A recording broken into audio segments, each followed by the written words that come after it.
construction du premier belvédère urbain du village. Son nom, Jobin la Combine.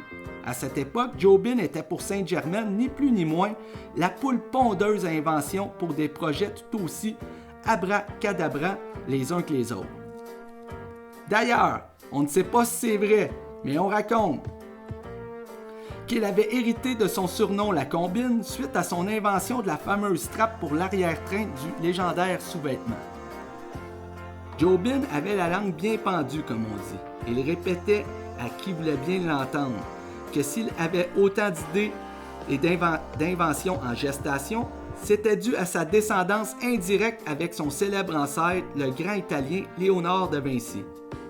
Et à tous ceux qui se plaisaient à lui remettre sur le nez qu'au son de son accent, il n'y avait plus grand-chose d'italien dans ses veines, il leur répondait que si son célèbre ancêtre avait inventé le télescope, ce n'était pas juste pour regarder les belles étoiles dans le ciel, mais aussi pour faire sûr de voir et de retrouver sa descendance et de pouvoir leur transmettre son gène d'inventeur.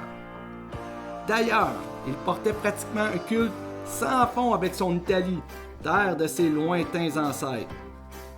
C'est ça qui l'avait motivé à vouloir mettre en place son fameux projet du premier belvédère urbain de Sainte-Germaine.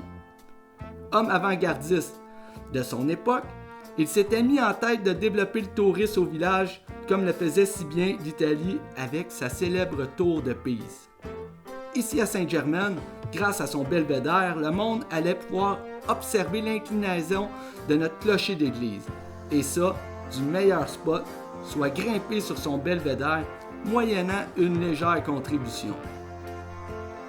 Il avait planifié le financement de son projet en fonction des 30 sous par tête qu'il allait ramasser. Plus les visiteurs allaient être nombreux, plus le belvédère allait prendre de la hauteur. Selon ses calculs, en plus ou moins 10 ans, il allait être bon pour grimper sa balustrade d'une 50aine de pieds dans les airs. Malheureusement pour notre Jobin, notre bon curé allait retarder grandement et non mettre fin à son projet après la phase 1, la couche de fond. Pas qu'il était contre.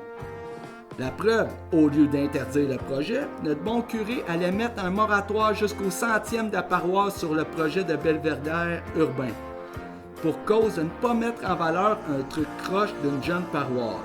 Quand Sainte-Germaine allait avoir 100 ans, elle serait assez vieille et mûre pour un tel projet.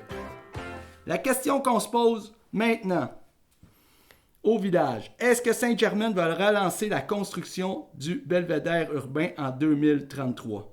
L'avenir nous le dira.